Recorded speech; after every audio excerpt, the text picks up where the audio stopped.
Welcome to our discussion about athletic training professional education. So our main question for this set of presentations, and I'll have several different presentations. Some will be longer, some will be shorter.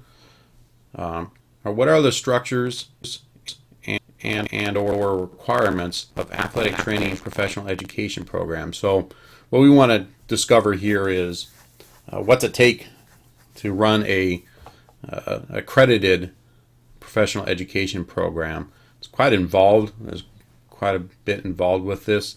Some of you may never be at the program director or clinical educator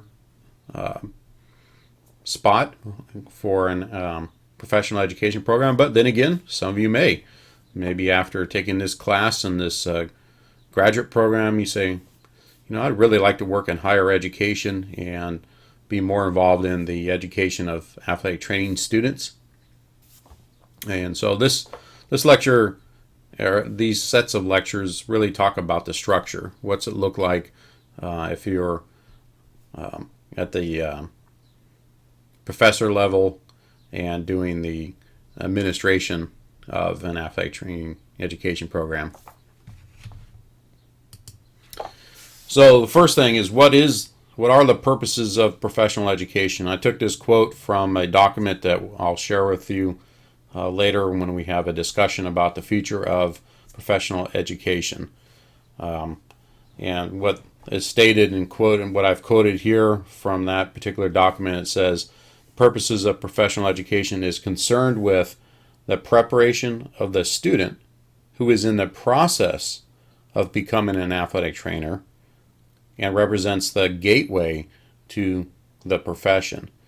So the student is not an athletic trainer yet. They are in the process of becoming an athletic trainer, and the programs provide the way to get to the entry into our athletic training profession. There are two main types of professional programs: the professional program and the post-professional programs. So the professional programs are now currently either an undergraduate program like many of us went through, and then there are the what they call the entry-level master's program. Then the post-professional program is what all of you are in. That's what this graduate program is. It's a program for those who have already completed their athletic training undergraduate professional programs and are certified athletic trainers. Now, our program is not accredited by the National Athletic Trainers Association. So this is a non-accredited post-professional programs, but there are NATA accredited post-professional programs. And I'm assuming that everybody knows that in order to become a certified athletic trainer now, that an individual must complete that's CATI is the correct term. I used the wrong terminology. It's not an NATA accredited post-professional programs. What's CATI, which we'll talk about in the next slide, accredited post-professional program. Excuse me with that mistake. And so in order for an individual to become a certified athletic trainer, they must complete a CATI accredited professional program, either at the undergraduate level or at the graduate level. We're going to have a discussion via a forum is what should be the future of professional programs for our profession. Should we move the quote entry level point for a person to become a certified athletic trainer to the graduate level, meaning that for a individual to become a certified athletic trainer, they must complete a master's professional program, and that's the only way you can get into the athletic training profession, and that's what's being discussed at the national level. That's what we're going to have a discussion on in a forum. I'll provide you the documentation that has been provided on the NATA's website, and a lot of discussions going on at the national level and at each district conference. If you've been at any of your district conferences recently, there has been presentations from the Education Council and the Katie Council or Committee discussing the future of our profession, the educational of our profession. So I've talked about Katie.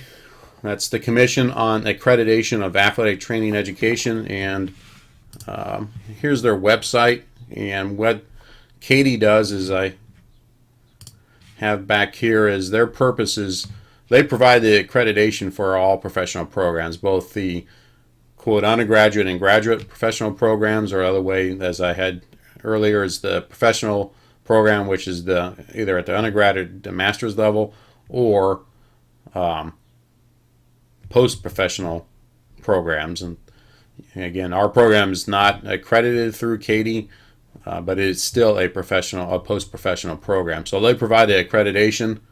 They maintain and assure quality. So if a student graduates from a Katie accredited program, we can feel confident that that student has met the minimum standards for sitting for the Board of Certification examination, and then when they pass the Board of Certification examination, they have the minimum requirements to be a professional athletic trainer.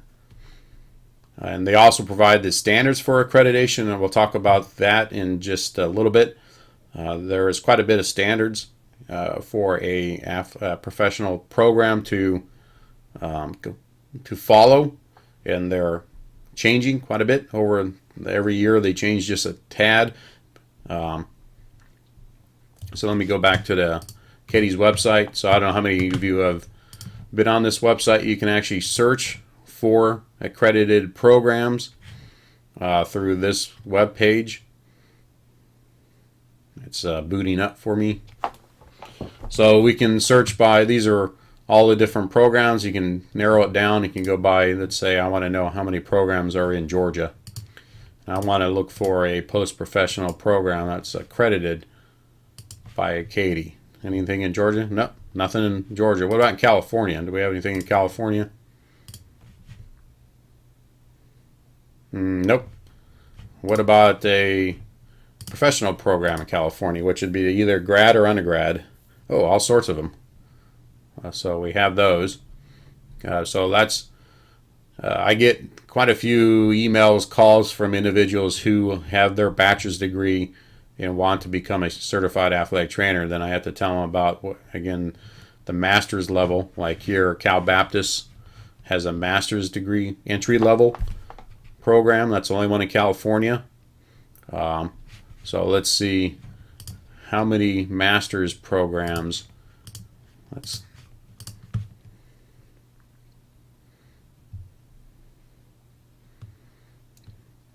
There's not that many of them.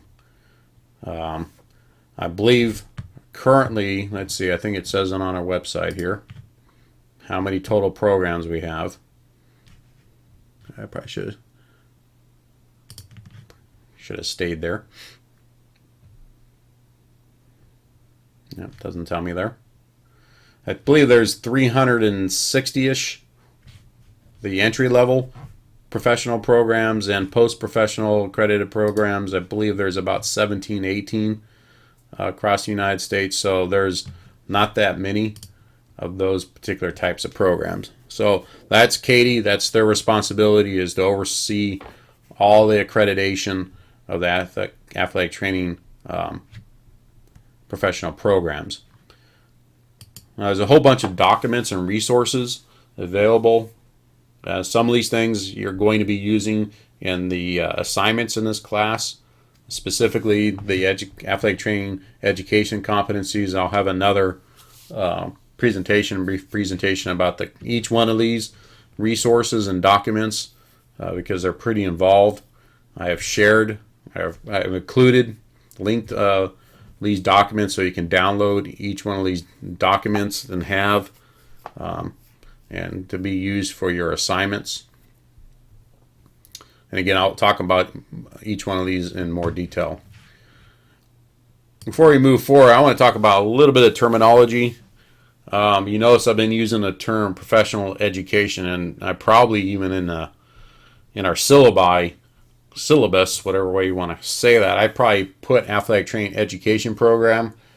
I think we should switch from, as I used to say it all the time, ATEP or athletic training education program. The NATA wants us to call it professional education, just like in the nursing program. It's a professional education program. PT, it's a professional education program. Medical school, it's professional education. So it's a hard transition for me, as you'll read in your Bain textbook. One of the things that we know in educational research, it's really hard for us humans to break old habits with new habits. And so I'm even trying to use a new term, and a lot of these are terms that I will unfortunately slip up on myself. So professional education, try to use that instead of athletic training education program. Athletic trainer, we should call ourselves AT or ATS, and we shouldn't call ourselves ATC using that as a noun. That's not a proper way to call ourselves. We are athletic trainers, or we are certified athletic trainers. ATC is an abbreviation. It's not the proper way to describe ourselves. I do it too, so none of these things that I am saying here are something I have never used before myself and still slip up on. The next one, athletic training student. Please do not use student athletic trainer. That term has been not in use for quite a long time. So please use athletic training student versus student athletic trainer. The other one I should have put in here, and I just thought about it when I was talking, is training room. We shouldn't use training room. It should be athletic training room. So ATR is our abbreviation, athletic training room, not training room. Another one I should have said, we say it all the time, I'm a trainer. No, I'm an athletic trainer. I hear it on TV all the time. We're trying to elevate our profession and to get away from the term just trainer. There's a lot of discussion the last couple of years about changing our name to athletic therapist. I believe that we are still called athletic trainer, and I don't think we made a decision to move to athletic therapist. I think it was pretty strong to stay with athletic trainer. So avoid the word trainer. Do it at your school, do it at your work site, because the only way it's going to change is if each one of us all make the changes. Approved clinical instructor, which is even a terminology that the textbook, Dr. Widener's textbook, uses. More recently, I think within the last year or so, the Katie and NETA would like us to use preceptor because that is the acceptable term within the medical community. A medical doctor has a preceptor when they're a resident. I believe in nursing, nurse practitioners, physical therapy, they have preceptors who are their clinical instructors. I'm not going to get too technical about that. I mean, I used it in some of my syllabus information and earlier, so it's new to me too, so I'm having a hard time getting used to using the word preceptor. I just realized that's a new term for us.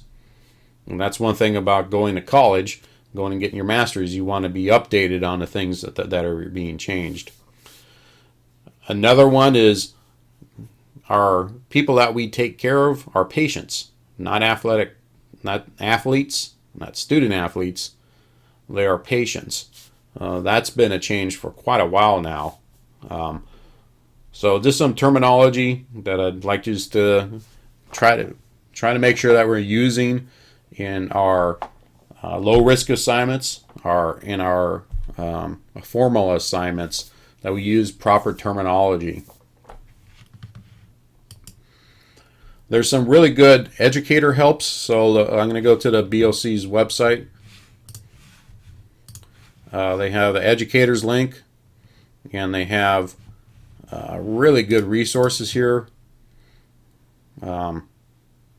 That's probably not a very good resource. Let's go to teaching tools. So how do you do presentations? Let's see, let's go back. We have different modules. So you can go through these different modules. So let's go exam preparation tools, sample exam questions, self-assessment exam. So just some different tools for you to use that may be helpful for you. The NATA, I was trying to log into the NATA's website earlier, and it wasn't allowing me to log in for whatever reason. So there is a link to the educators information on NATA's website. Probably a little bit more information here if I can actually log in. Whatever reason, it kept booting me out. As far as I know, I'm current on my NATA dues. And another good resource is another journal. I'm sure all of you know about the Journal of Athletic Training and Athletic Therapy today, but there's another journal that's probably we'll use quite a bit in this class is the Athletic Training Education Journal. And here's the journal, has current issues, and they're all PDF. You can download you got to log in, download all the journal information once you're logged in. You can get to archives, so they have all these from 2012, the journals, and so you may be using some of these for your assignments in this class. So from here, what I'm going to do is I'm going to go back over. I'm going to have real brief presentations, about 4 of them. Well, I'm going to combine the two standards for professional education and a post-professional education. So I'll have 3 really brief presentations. So when I go through each one of those, you should download the documents. You're definitely gonna want to read the Athletic Training Education and Competency document. That's going to be more relevant for this particular class, because in your couple of your assignments, you're required to select some material from this particular document to complete those assignments, and we'll talk about that when we go over that in our next presentation.